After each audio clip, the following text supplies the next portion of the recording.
90s கிட்ஸோட ரொம்ப ரொம்ப ஃபேவரட்டான ஒரு அனிம் மூவி தான் ஃபைண்டிங் நீமோ. இந்த படத்தை பார்க்காதவங்க இருக்கவே முடியாது. அண்ட் இந்த படத்துல ஆங்கிலர் ஃபிஷோட ஒரு சீனும் வரும். இந்த சீன்ல பாத்தீங்கன்னா இந்த ஆங்கிலர் ஃபிஷ் தன்னுடைய மண்டை மேல இருக்கிற இந்த ஆண்டனாவை தூண்டில் மாதிரி யூஸ் பண்ணி மீன்களை வேட்டையாடி சாப்பிடும். இந்த ஆங்கிலர் ஃபிஷ் மிட் நைட் ஜோன் அப்படின்னு அழைக்கப்படக்கூடிய பயங்கர இருட்டான பகுதியில இருக்கிறதுனால இதுங்களோட ஆண்டனாவை அங்க இருக்கிற பயோலிமினஸ் சென்ஸ் கொண்ட பாக்டீரியா மூலியமா ஒளிர வச்சு அது மூலியமா தூண்டில் போட்டு மீன்களை வேட்டையாடும். இந்த மாதிரி தூண்டில் போட்டு சின்ன சின்ன மீன்களை புடிச்சு சாப்பிடறதுனாலயே இந்த மீனுக்கு ஆங்குலர் ஃபிஷ் அப்படிங்கிற பேர் வந்துச்சு. ஆழ்கடல்ல இருக்கக்கூடிய அதிகப்படியான அழுத்தத்தை தாங்குற மாதிரி தான் இதுங்களுடைய உடம்பு வடிவமைக்கப்பட்டிருக்கு. அதாவது கேஸ்னால ஃபில் ஆகாம ஃபுல்லாமே நீர்னாலேயே இது உருவாக்கப்பட்டிருக்கு.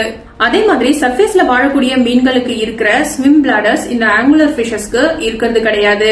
டீப் ஓஷன்ல இருக்கிற ஃப்ரீசிங் டெம்பரேச்சருக்கு சர்வைவ் ஆகிற மாதிரி ரொம்பவே கம்மியான உயிரினங்கள் மட்டும்தான் இந்த ஆழ்கடல் பகுதியில பார்க்க முடியும். சோ அந்த மாதிரி எப்பயாச்சும் கிடைக்கிற உணவை சாப்பிட்டுட்டு தான் இந்த மீன்கள் உயிர் வாழும். அதாவது இதுங்களுடைய மெட்டபாலிசம் ரொம்பவே ஸ்லோவா இருக்கும். சோ நாட்கணக்குல இதுங்களால உணவு இல்லாம ஆழ்கடலை சுத்தி வர முடியும். இந்த ஆங்குலர் ஃபிஷஸ்ல பெரும்பாலும் ஃபீமேல் ஃபிஷஸ் தான் இருக்கும். மேல் ஃபிஷஸ் ரொம்ப ரொம்ப கம்மியான அளவுல தான் இருக்கும். அது மட்டும் இல்லாம ஃபீமேல் ஃபிஷை கம்பேர் பண்ணும்பொழுது பாடி சைஸ்ல மேல் ஃபிஷ் ரொம்பவே குட்டியா இருக்கும். அதாவது ஃபீமேல் ஃபிஷோட வெறும் 10% அளவுல தான் இந்த மேல் ஃபிஷஸ்லாம் இருக்கும். இந்த மாதிரியான ஒரு சைஸ் டிஃபரன்ஸ்ல இதுங்களுடைய ரீப்ரொடக்ஷன் ப்ராசஸ் எப்படி இருக்கும்?